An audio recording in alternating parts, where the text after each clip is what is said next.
Jay here, Stretford, Paddock. This is the Paper Talk. As you can see, we're in the studio. We are live, so get involved in the chat and the comments. We're going to be talking about all the latest Manchester United news. We've got transfer stories. Despite the fact the transfer window was short, there's always going to be transfer stories when it comes to Manchester United. Plus, we'll have a couple of updates ahead of that big game at the Etihad this weekend. So make sure you are getting involved in all those conversations and giving us a like. Right, good to see so many people in the chat already. Akash K, Brian Casey, Notch is in there, Jacory Trott, Real Recognize is Real, Colin Coupleditch. We'll get to all the comments in a sec. First of all, let's talk about this Bruno Fernandes story. So, seeing this in the MEN this morning, it's Bruno Fernandes transfer claim about disagreement and statement about his character.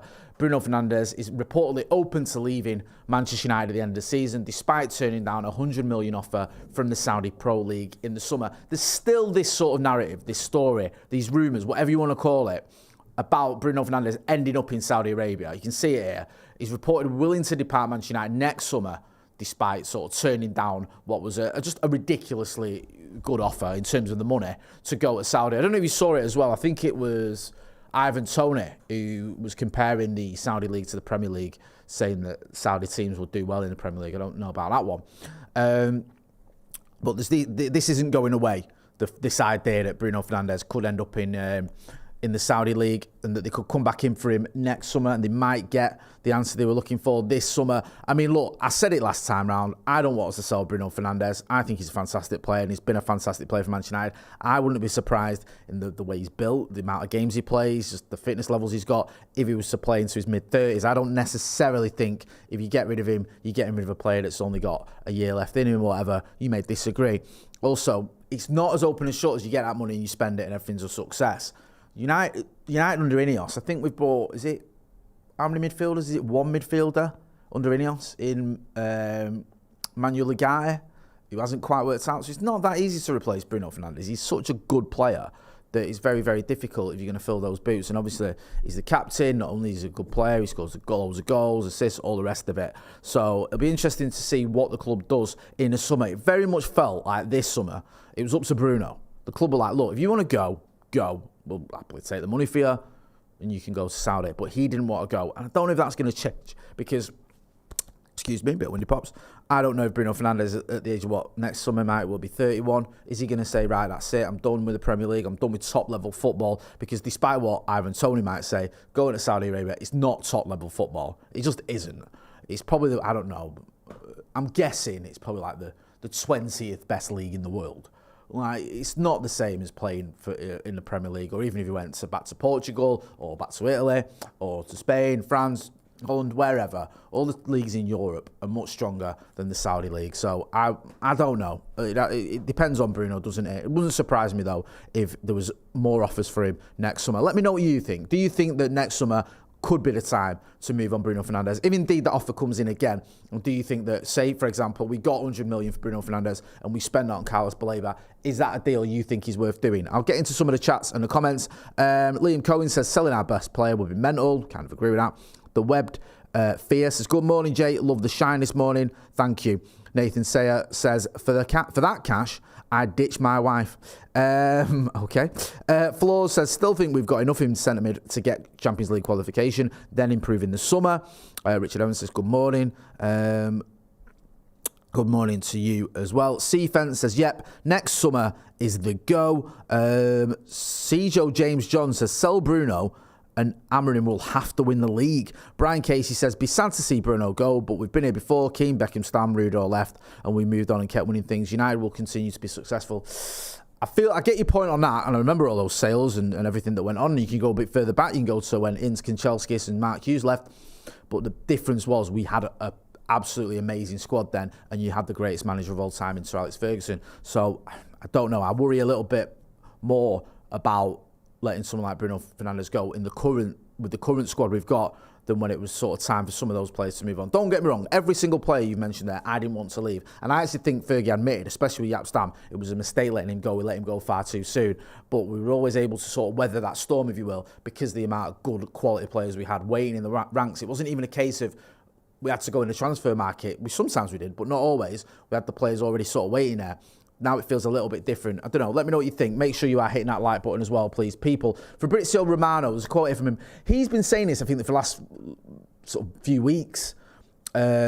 So he said from Saudi already 3 years ago they wanted Bruno, then 2 years ago, then last year, and he extended the contract. This summer again, Al Hilal, were pushing a lot to get Bruno, and the negotiation was quite advanced, but Bruno wanted to stay at United.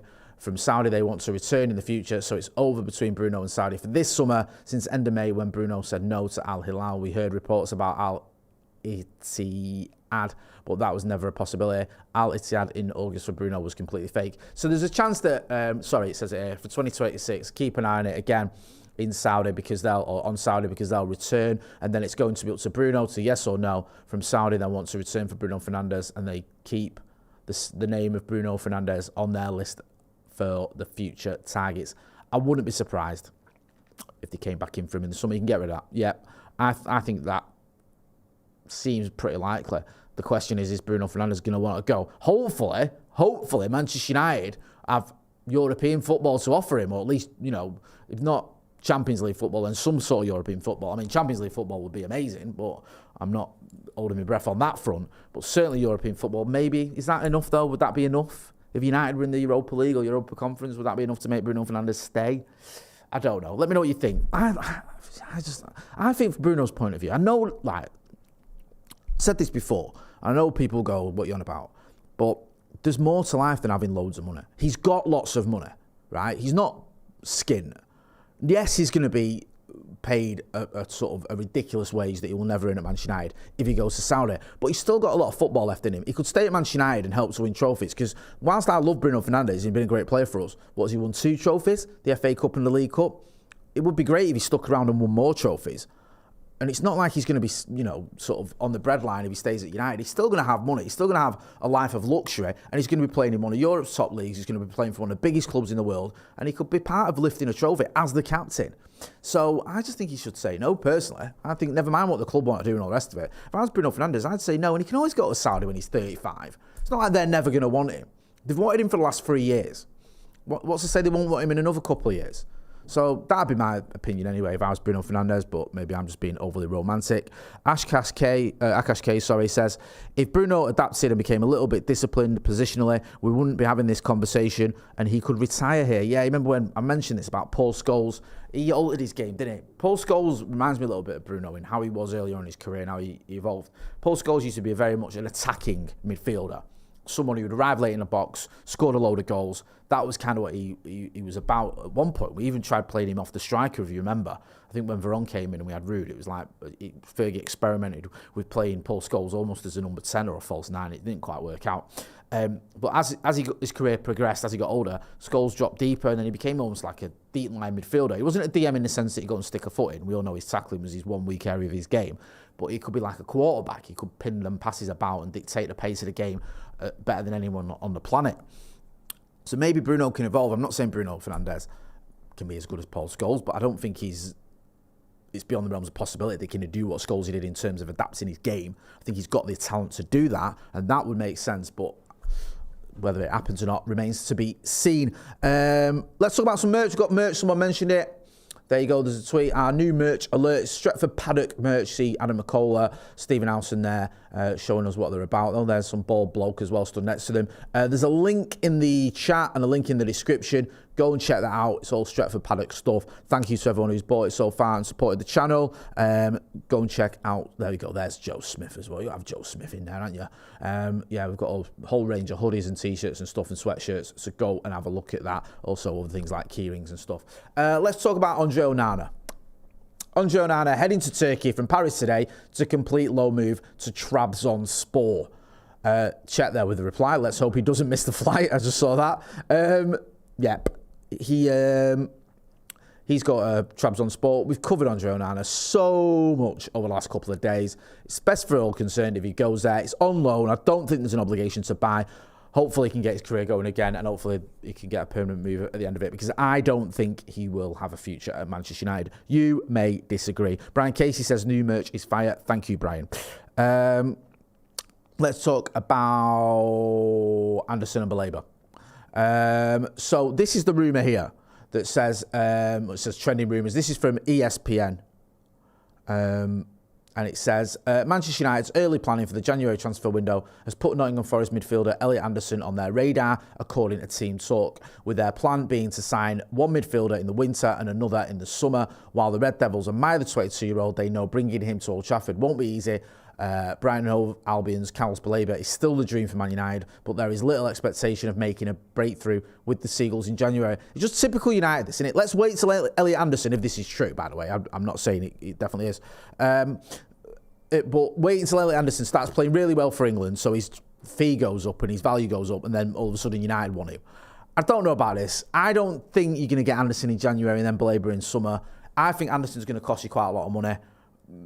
I don't know. I have reservations about this. Danny Sabbath says, oh, ESPN, so absolute trash. Yeah, sometimes they get things right, sometimes they don't. They're a bit in between, ESPN. They're not completely nonsensical. They're not someone I'd go, you could never trust them. They don't know what they're on about. But then, just if they're the only publication or outlet running a story, I wouldn't say, oh yeah, that's that means it's definitely happening. I think it's one of those where you take it with a little bit of a pinch of salt. TTV Zigzag says Anderson wouldn't fit United, not vocal enough, and he isn't a natural controller of the midfield, in my opinion. We need someone that will demand respect and demand control. Only player I can see doing that is Tchouaméni. Kevin Incredible says, one good game for England. United must want him so. Who's Anderson, says Dan M. Akash K says Anderson will cost 80 million minimum. Wayne Davies says, can we re-sign Fred? Commenter says Joe Smith to move from behind Asda to Aldi. Small news outlet in Manchester reporting it. Fair enough, keep an eye on that one. Interesting development there with Joe Smith behind Asda. If you know, you know. Let's talk about City's injuries. So Manchester City could be without 11 players for the Manchester United derby. Look, I love that, the Manchester United derby, not the Manchester derby, the Manchester United derby. We've been covering these stories for the last couple of days. The City are missing players, United are missing a few players as well. We don't know the nature of some of these injuries. There's fitness concerns, you can see it there, over certain players. Well, that doesn't mean necessarily they're out. I think the players that we know for definite for City that are out are Omar Mamouche, you can see it there, he's got a knee injury. I think Kovacic is out as well, and Rayan Cherki is definitely out. Other than that, there's a few ifs and buts and maybes for the City side of thing. I think there's players that could be coming back. John Stones, I think, might be out as well. I mean, we'll have to wait and see. He might be back. You see what I mean? There's a lot of sort of, maybe they'll be back, maybe they're injured, maybe, you know what I mean? No one's quite short on a few of them. I think the only ones, I think Alt Nouri, is another one that's in that bracket of he's picked up a knock. He didn't didn't travel with Algeria, as you can see there, so he could be out, but we don't know. We just don't know, do we? I'm sure we'll get an update. Also, Joe mentioned this last night on Transfers Live, or Paddock Live, sorry. Phil Foden, fitness. What sort of an injury is that? Right, that's not an injury, really, is it, if he's just not quite fit? So we'll have to wait and see. I think it makes a good headline. You're like, 11 players out. Manchester United fans, I'm a United fan, obviously, and I'll be like, City are struggling. But they're not missing that many players. They're missing probably a guaranteed sort of number, about 3. Some of whom might not even start. And then there's others that have fitness problems or didn't travel with the squad for their World Cup qualifiers or whatever. So I'm not getting too carried away. We know as well Manchester United have got our own injury issues. We don't know what's going to happen with Matheus Cunha. We don't know what's going to happen with Mason Mount. Those two players both went off against Burnley, so we don't know how fit they are. We don't know what's happening with Lisandro Martinez. There's talk that maybe he could be back in the squad. And the big question, of course, is not related to fitness, but it's related to, I don't know, form, ability, pressure, whatever you want to say. Is the goalkeeping situation? Is Ruben Amorim going to go with Son Lemons, or is he going to stick with Ali Bayandé, who's played every Premier League game so far this season, or does he do some at left field and go with Tom Eaton? Let me know what you think. Adam Kenny says Haaland is in poor form though, right? Yeah, 5 goals he scored. against Moldova the other day for Norway. So he's struggling, isn't he? TTV Zigzag says Bayern will start, in my opinion. MUFC Dad says, you go in at Etihad J. No, I'm not. I'll be here in the studio. I don't do many aways. I do all the home games. I do the occasional away. But I'll be in the studio for the watch along with a load of guests as well. So make sure you tune in for that one. Let's talk about Sam Mather. You remember Sam Mather? Say like he's 80 years old.